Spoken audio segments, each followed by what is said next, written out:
जय हिंद।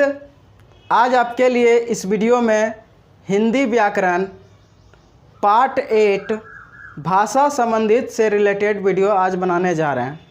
इसके पहले मैं पार्ट 7 वीडियो बनाए थे हिंदी व्याकरण का, वो भी भाषा से संबंधित था। तो पार्ट 7 में हमने कुछ टॉपिक बताए थे और उसी टॉपिक से रिलेटेड आज एक प्रश्न है। ये प्रश्न है साथियों कि प्रश्न बोल रहा है कि भारतीय संस्कृति की प्रमुख विशेषताएं हैं क्या है, तो अनेकता में एकता और भाषिक आधार पर सिद्ध कीजिए। तो ये जो प्रश्न है पार्ट 7 में हम बताए थे भाषा से संबंधित, उसी से रिलेटेड है ये। तो यदि उस वीडियो को आप नहीं देखें तो इसी वीडियो के डिस्क्रिप्शन में लिंक दूंगा और उसे देखिएगा तो आपको ये टॉपिक ये जो प्रश्न है ये अच्छी तरह समझ में आएगा। तो चलिए देखते हैं कि ये प्रश्न आखिर क्या कहना चाहता है। तो प्रश्न कह रहा है कि भारतीय संस्कृति की प्रमुख विशेषताएं हैं। तो भारतीय संस्कृति की प्रमुख विशेषताएं क्या हैं, तो अनेकता में एकता है। और इसको कैसे सिद्ध कर रहे हैं, तो भाषिक आधार पर सिद्ध कीजिए कह रहा है। तो देखिए इसका उत्तर क्या लिखे हैं कि भारतीय संस्कृति की प्रमुख विशेषताएं के अनुसार ही भारतवासी हजारों सालों से एक साथ एक परिवेश एक परंपरा के अंतर्गत रहते आए हैं और इस कारण से उनमें भाषा संबंधित समानताएं उत्पन्न हो गई हैं, जिसके कारण ही सभी भाषाओं ने एक दूसरे को प्रभावित किया है। अतः हम कह सकते हैं कि भारतीय संस्कृति के अनुसार ही भारत में अनेकता में एकता देखने को मिलती है। ये तो जो लिखा था हमने पढ़ के सुना दिए, लेकिन आप इसको समझिए कि भारतीय संस्कृति की प्रमुख विशेषताएं क्या है। प्रमुख विशेषताएं के अनुसार ही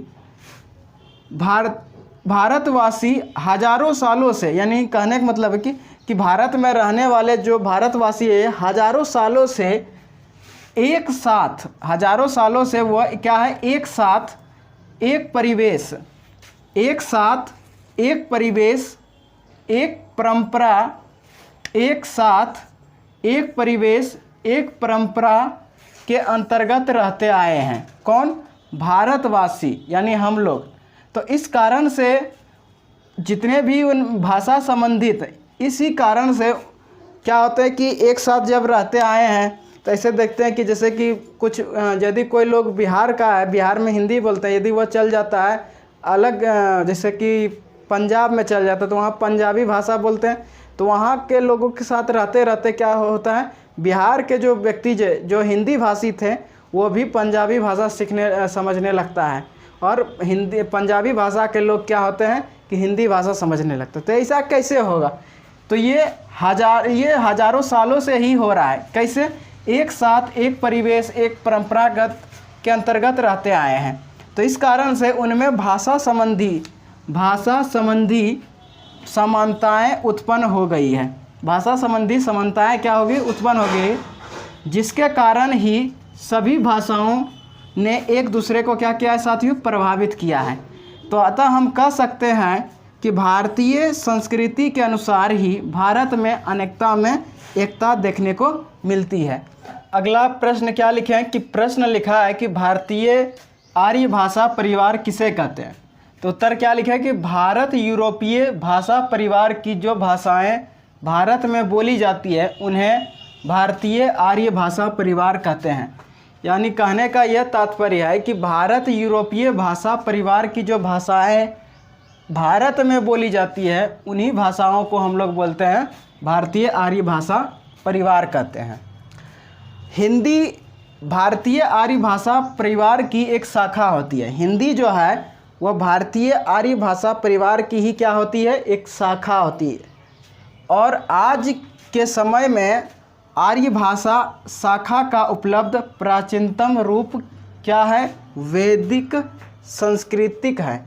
आज आर्य भाषा शाखा का उपलब्ध प्राचीनतम रूप वैदिक संस्कृत है। देखिए अगला पॉइंट क्या लिखा है कि वैदिक भाषा से हिंदी तक के विकास को विद्वानों ने इसे निम्नांकित भाषाओं में बांटा गया, यानी अलग अलग भाषाओं में इनको बांटा गया। किसको? वैदिक भाषा को। हिंदी तक के विकास में जब तक ले वैदिक भाषा चल रहा था भारत समाज में, तब तक ले हिंदी तक के विकास को विद्वानों ने इसे अलग अलग हिस्सों में बांटा वैदिक भाषा से। वैदिक भाषा से हिंदी तक के विकासों को विद्वानों ने इसे निम्नांकित भाषाओं में बांटा गया। पहला वैदिक संस्कृति, दूसरा लौकिक संस्कृति, तीसरा पाली प्राकृतिक और चौथा अपभ्रंश या पुरानी हिंदी और पांचवा आधुनिक भाषाएं। अपभ्रंश क्या होता है? पुरानी हिंदी को ही बोलते हैं अपभ्रंश। और आधुनिक भाषाएं, तो आधुनिक भाषाएं को 4 हिस्सों में बांटा गया, हिंदी, बांग्ला, मराठी और गुजराती। ये चारों को हम आधुनिक भाषाएं में देखते हैं और आज के भी टाइम में देखते हैं। आधुनिक भाषाएं कौन कौन होती है? तो हिंदी, बांग्ला, मराठी और गुजराती, ये चारों क्या है? आधुनिक भाषाएं। आधुनिक भारतीय आर्य भाषाओं का उद्भव जो है लगभग 1000 ईस्वी के आसपास हुआ था। किसकी? आधुनिक। तो आधुनिक भारतीय आर्य भाषाओं का उद्भव कितने ईस्वी में के आसपास हुआ था? तो लगभग 1000 ईस्वी के आसपास हुआ था। अगला पॉइंट हम क्या लिखे हैं कि हिंदी का विकास अपभ्रंश या पुरानी हिंदी से हुआ है। हिंदी का जो विकास हुआ है साथियों, वह अपभ्रंश या पुरानी हिंदी से हुआ है। तो पुरानी हिंदी या अपभ्रंश के कई रूप देखने को मिलते हैं। वो कौन कौन से रूप देखने को मिलते हैं? जैसे कि 1 नंबर में लिखें सौरसेनी, दूसरा मगधी, तीसरा महाराष्ट्री। तो ये सौरसेनी, मगधी, महाराष्ट्री, ये तीनों क्या है? पुरानी हिंदी या अपभ्रंश के रूप देखने, ये सब रूप हैं। तो पुरानी हिंदी या अपभ्रंश के कई रूप देखने को मिलते हैं, जिनमें से ये 3 रूप महत्वपूर्ण मानी जाती है, सौरसेनी, मगधी, महाराष्ट्री। तो अगला देखिए पॉइंट क्या कह रहा है कि पुरानी हिंदी या अपभ्रंश का समय सीमा 500 ईस्वी से 1000 ईस्वी के मध्य यानी बीच माना जाता है। किसकी? पुरानी हिंदी या अपभ्रंश की। तो यहाँ तक पहुँचते 500 ईस्वी से 1000 ईस्वी तक पहुँचते अपभ्रंश की बोलियों में काफ़ी अंतर आ गया था और इसीलिए इससे निकलने वाली आधुनिक भारतीय भाषाएं विविध प्रकार की होती गई। तो साथियों, इस वीडियो को देखने के लिए धन्यवाद।